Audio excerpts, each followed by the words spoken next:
Mohanavani Telugu podcast వింటున్న శ్రోతలందరికీ శ్రీరామనవమి శుభాకాంక్షలు. ఓం శ్రీ గణేశాయ నమః. శ్రీమాత్రే నమః. శివాయ గురవే నమః. శ్రీకృష్ణ పరబ్రహ్మణే నమః. శ్రీరామాయ నమః. శ్రీ గురుభ్యో నమః. ఆపదాం అపహర్తారం దాతారం సర్వసంపదాం లోకాభిరామం శ్రీరామం భూయో భూయో నమామ్యహం. కూజంతం రామ రామేతి మధురం మధురాక్షరం ఆరుహ్య కవితాశాఖాం వందే వాల్మీకి కోకిలం. ప్రియ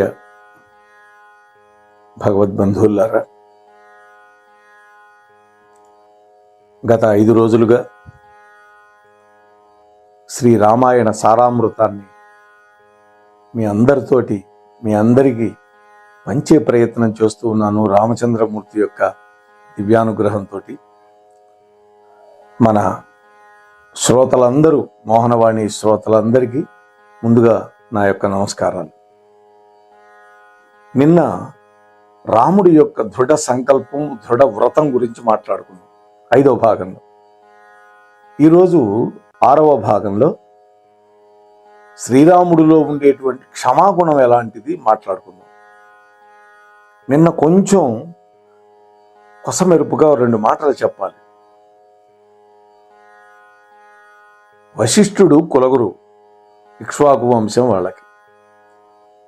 అటువంటి వశిష్ఠుల వారు రాముడి యొక్క యవ్వరాజ్య పట్టాభిషేకం కోసం ముహూర్తం పెట్టలేదు. మరి దేనికి ముహూర్తం పెట్టాడు?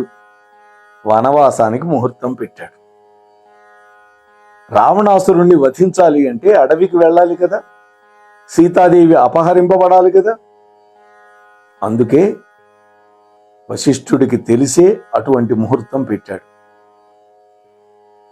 అని చాలా మంది చెప్తున్నారు ఈ మాట. అటువంటి వాడు అయోధ్యకు రమ్మని శ్రీరాముని ఎందుకని బతిమిలాడాడు? తనకు తెలుసు కదా రాడు అని. అడవికి వెళ్ళటానికే ముహూర్తం పెట్టినటువంటి వాడు వెనక్కొచ్చి రాజ్యాన్ని గ్రహించమని ఎందుకని వశిష్ఠుడు కూడా చెప్పాడు. ఆయనతో పాటు జాబాలి చేత కూడా చెప్పించాడు. ఆలోచించండి. వశిష్ఠుడు అనుకున్నట్లు వనవాసం జరిగింది కదా. రాజు నిర్ణయానికి వ్యతిరేకంగా అడవులకు వెళ్ళటానికి ముహూర్తం నిర్ణయించటం అనేది ఒక రకంగా రాజద్రోహమేమో కాదు. రాజద్రోహం కాదు. సమస్త మానవాళి ప్రయోజనం ముందు ఇటువంటిది చిన్నదవుతుంది. చూడండి, ఒక్క మానవాళి కోసమే కాదండి, 14 భువన భాండాల్లో ఉండే వాళ్ళందరూ సంరక్షింపబడాలి అంటే రావణ కుంభకర్ణులు చావాలి. కాబట్టి సమాజ శ్రేయస్సు కోసం, ప్రజా శ్రేయస్సు కోసం, రాముడి యొక్క అవతార కార్యాన్ని నిర్వర్తించడం కోసం మహాత్ములందరూ ఎవరికి తగిన కృషి వాళ్ళు చేశారు. దేవతలైతే సరస్వతీదేవి ద్వారా కైకేయి యొక్క మనస్సు, మందర యొక్క బుద్ధిని మార్చేశారు. చూడండి. సరే, రాముడిలో క్షమాగుణం ఏంటో మాట్లాడుకుందాం. రాముడికి తనకి చేతిదాకా వచ్చినటువంటి అధికారం చేజారిపోయింది. దానికి కారకులు ఎవరు? మొట్టమొదటి కారణం మందర ప్రేరేపణ వల్ల కైకేయి అడ్డం పడింది. అంటే తన పినతల్లి ఈ విధంగా ప్రవర్తించిందే అని ఆగ్రహం ఏ కోణంలో ఈశన్ మాత్రం కూడా వ్యక్తం చేయలేదు రాముడు. లక్ష్మణ భరతుల్లాగా ఆవేశపూరితంగా వ్యవహరించలేదు, క్రోధపు మాటలు మాట్లాడలే. ఆత్మ పరిశీలన చేసుకున్నాడు రాముడు. వాస్తవానికి జగన్నాథుడే రాముడిగా వచ్చినా కూడా మానవుడిలాగే ప్రవర్తించాడు. ఎందుకని? మానవుడిలాగా ప్రవర్తిస్తే తప్ప అతడి చేతిలో రావణ కుంభకర్ణాది వీరులు చచ్చే అవకాశం లేదు కాబట్టి వాళ్ళు పొందిన వరాలు అటువంటివి. కైకేయి యొక్క మనస్సును గ్రహించాడండి రాముడు. ఆమె కోరుకున్న వరాల్లో తప్పు లేదు అనిపించింది రాముడికి. వాస్తవానికి కైకేయిని వివాహం చేసుకునేటప్పుడు కేకయ్య మహారాజుకి వాగ్దానం చేశాడు దశరథుడు. ఏమని? అప్పటి వరకు 250 మంది భార్యలున్నారు, 2 రాణులున్నారు, సంతానం లేదు. అందువల్ల మీ అమ్మాయికి పుట్టేటటువంటి వాడికి రాజ్యాభిషేకం అని చెప్పాడు ముందుగానే. దాశరాజు కూడా అలాగే మాట ఇచ్చాడుగా భీష్ముడు. ఆ మాట అడిగినందుకే కదా ఆయన నాకు కుదరదని వెళ్ళిపోయినాడు శంతన మహారాజు. తన పినతల్లి కైకేయి తన పట్ల అపారమైన ప్రేమానురాగాలు చూపించింది గతంలో. ఎంతో ఉత్తమురాలు, సద్వంశంలో పుట్టినటువంటి స్త్రీ. తన భర్త యొక్క ప్రాణాలు 2 సార్లు కాపాడిన మహా ఇల్లాలు యుద్ధంలో శంబరాసురుడితో పోరేటప్పుడు. తన తండ్రి సంతోషంగా 2 వరాలు ఇస్తానని ఆనాడే చెప్పాడు. ఆనాడు ఆమె కోరుకోలేదు, ఈనాడు కోరుకుంది. ఆ కోరికలు కూడా తన కడుపున పుట్టినటువంటి పుత్రుడి యొక్క ఔన్నత్యాన్ని కోరుకుంది. మొట్టమొదటి కోరిక. రాముణ్ణి వనవాసానికి పొమ్మనటంలో కైకేయి క్రూరురాలు కాలేదు అని రాముడికి బాగా తెలుసు. తన కుమారుడి యొక్క పరిపాలన సజావుగా సాగాలి అంటే రాముడు ఉండకూడదు అక్కడ. ఎందుకని? రాముణ్ణి రాజుగా తలపోస్తూ ఉన్నారు. పట్టాభిషేకానికి ముందు ప్రజాభిప్రాయ సేకరణలో ఇవన్నీ మనకు వస్తాయి.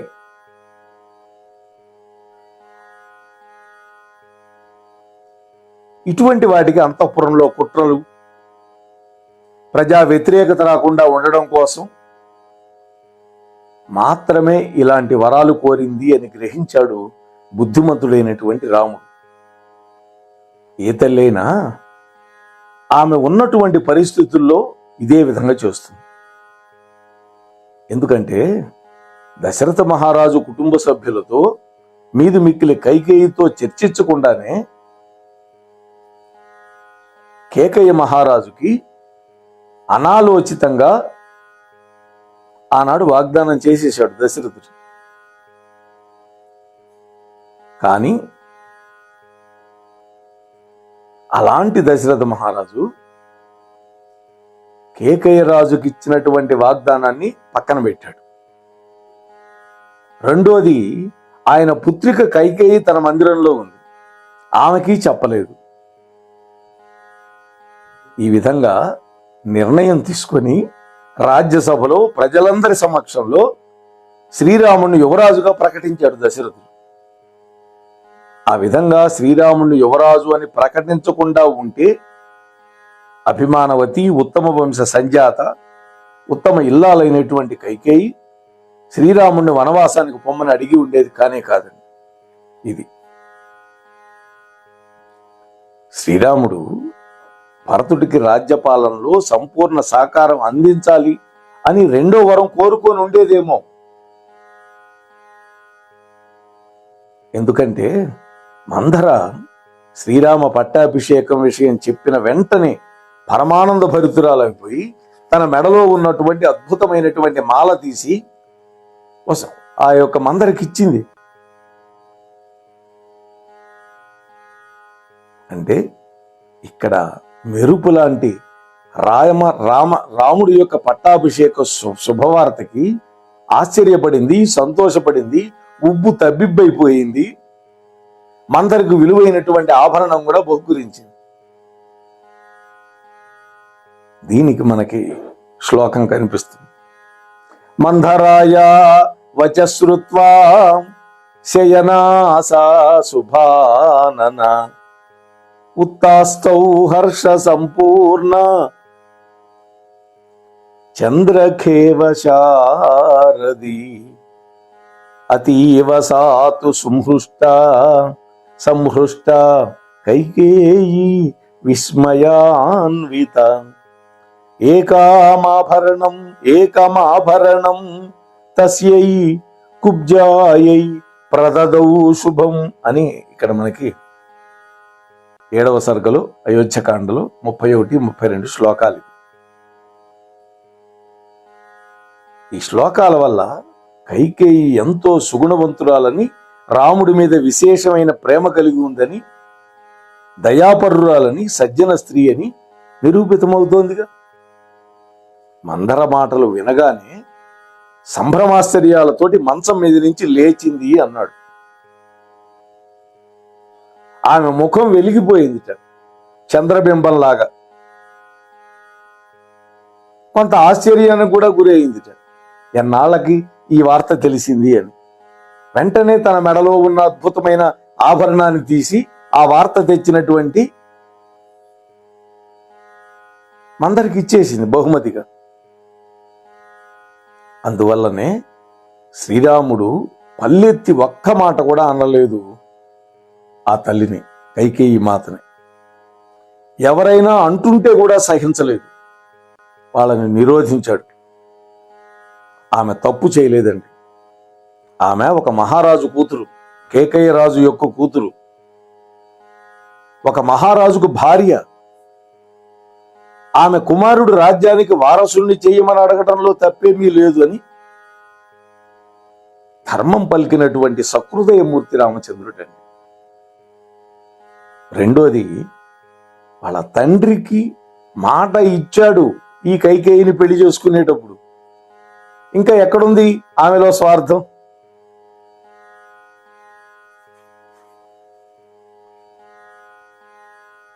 పంతొమ్మిదవ సర్గలో కైకేయిని కూడా ఊరడించాడు రాముడు. ఏమన్నాడో చూడండి. అమ్మా, నువ్వు చెప్పినట్లే చేస్తాను. రాజుగారి యొక్క ఆజ్ఞను శిరసావహిస్తాను. అయోధ్య నగరాన్ని విడిచిపెట్టి జటా వల్కలాలు ధరించి వనవాసానికి వెళతాను అన్నాడు.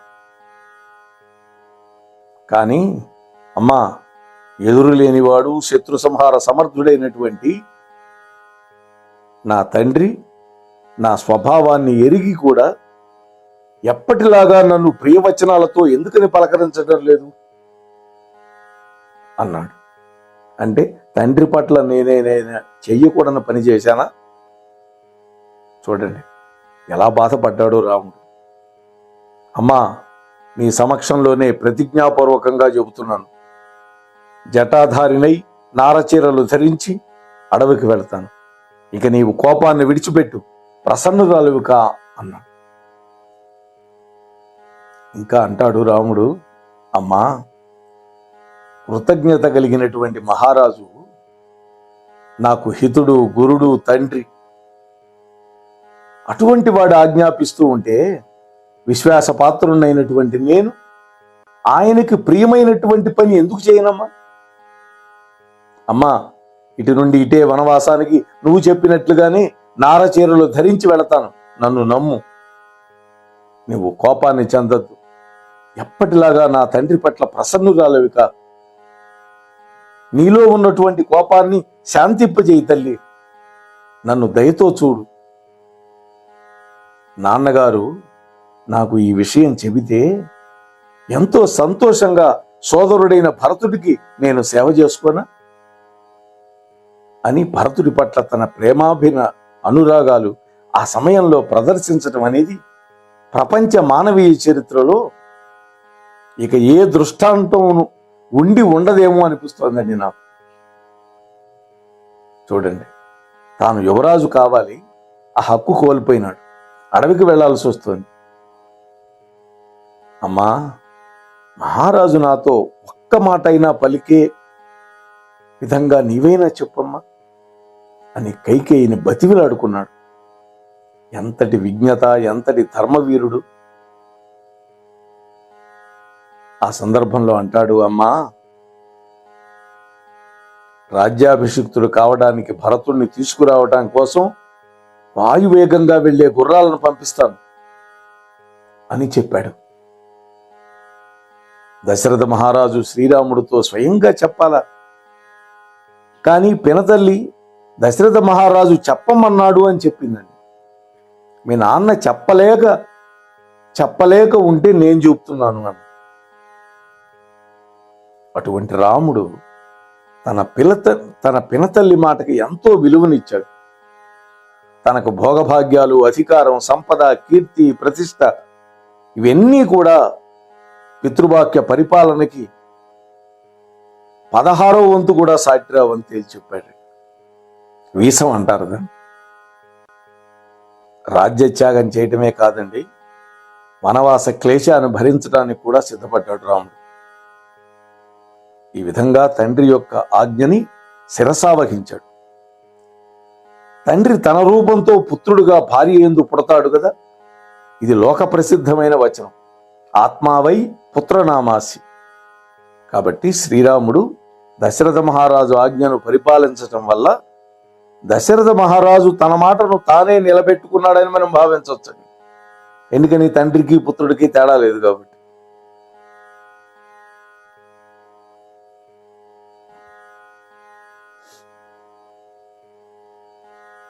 వెక్కి వెక్కి ఏడుస్తూ ఉన్న తండ్రికి ప్రదక్షిణం చేశాడు రాముడు. కానీ సుమంత్రుడు గాని, వశిష్ఠుడు గాని, దశరథుడు గాని ఈ ముగ్గురు కైకేయిని అధర్మానికి ఒడిగట్టింది అని తిట్టిపోశారు. కానీ రాముడు మాత్రం కైకేయి యొక్క పాదాలకు ప్రణామం చేశాడు. ఎంతటి గొప్ప వ్యక్తిత్వం చూడండి.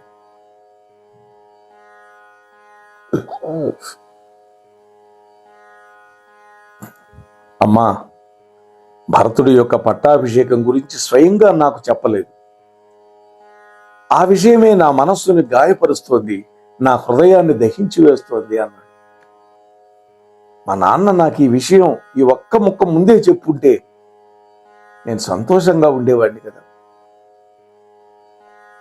అమ్మా, నా సోదరుడైన భరతుడి కోసం నేను ఈ రాజ్యాన్నే కాదు, అత్యంత ప్రీతికరమైనటువంటి ప్రాణాలని, కడకు నా సీతని ఎవరూ అడగకుండానే స్వయంగా సంతోషంగా తప్పకుండా త్యజిస్తాను అన్నాడు. ఇక మహారాజైన నా తండ్రి నీకు ప్రియాన్ని కూర్చడం కోసం ప్రతిజ్ఞ చేసి అందుకోసం తానే నన్ను అడిగితే ఆయన మాటను నేనే విధంగా పాటించకుండా ఉంటానమ్మా. శ్రీరామచంద్రుడికి భరతుడి మీద ఉన్నటువంటి సోదర వాత్సల్యం ఎంతో అపూర్వమైందని.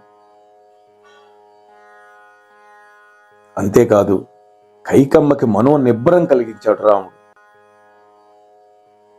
ఎటువంటి సంకోచం లేకుండా తండ్రి యొక్క ఆజ్ఞను శిరసావహించి నేను ఇప్పుడే ఇటు నుండి ఇటే 14 ఏళ్ళు వనవాసం చేస్తానికి దండకారణ్యం వెళ్ళిపోతాను అని చెప్పేశాడు. ఈ మాట చెప్పాలి అంటే ఎంత స్థితప్రజ్ఞత కావాలండి. అప్పటికి రాముడికి 17 ఏళ్ళే.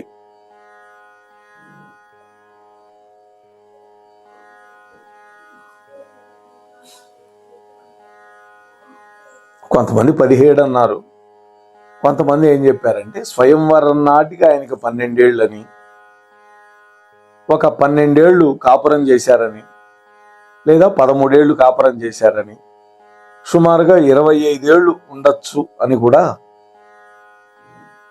కొంతమంది వ్యాఖ్యాతలు చెప్పిన మాట ఉన్నది. పోని 25 ఏళ్ళు, 25 ఏళ్ల వయస్సు మాత్రమే ఉన్నటువంటి వాడు 25 లక్షల సంవత్సరాల అనుభవం ఉన్నవాడిలాగా ఎంత అద్భుతంగా మాట్లాడాడు రాముడు.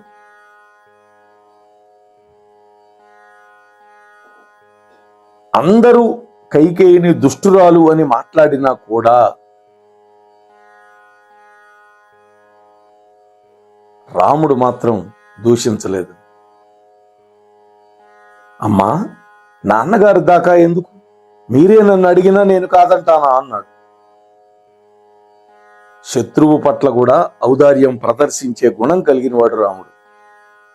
జితేంద్రియుడు. ప్రపంచంలో ఈ విధంగా ఉత్తమ గుణశీలాలు కలిగినటువంటి వాళ్ళు లేనే లేరండి. రాముడే మొట్టమొదటివాడు, చిట్ట చివరివాడు అని కూడా చెప్పచ్చు.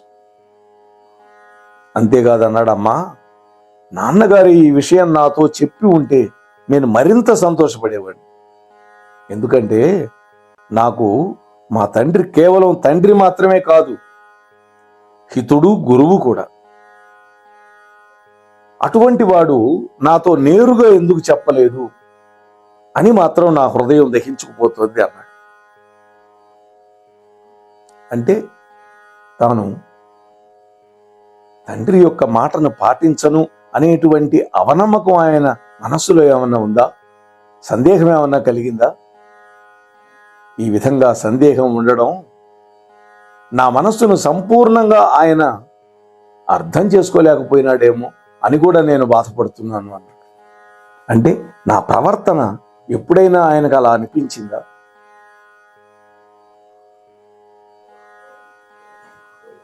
కానీ లక్ష్మణస్వామి మాత్రం కైకమ్మని నానా విధాలుగా దుర్భాషలాడుతూ ఉన్నాడు. అటువంటి లక్ష్మణుణ్ణి నిరసించాడు రాముడు. నాయనా, ఈ విధంగా మాట్లాడవద్దు. మన పినతల్లి ఎంత మంచిదో నీకు మాత్రం తెలియదా? ఆమె పరమధార్మికురాలు, నేనంటే ఎంతో ప్రేమ కలిగినటువంటిది. భరతుడితో సమానంగా కాదు అంతకంటే ఎక్కువగానే నన్ను ప్రేమించింది. కాబట్టి లక్ష్మణ, ఆమెను ఏమాత్రం నిందించొద్దు. దైవ ప్రేరణ వల్ల ఆమె ఈ విధంగా మాట్లాడి ఉండొచ్చు అని చెబుతూ కైకేయి మీద ఈగ కూడా వాలకుండా కాపాడినటువంటి వాడు రామచంద్ర ప్రభు. దీన్ని బట్టి రాముడు ఎంత ధర్మనిష్ట కలిగిన వాడో, ఎంత ధ్యేయనిష్ట కలిగిన వాడో మనం అర్థం చేసుకోవచ్చు. అంటే రాముడిలో ధర్మం మూర్తీభవించింది.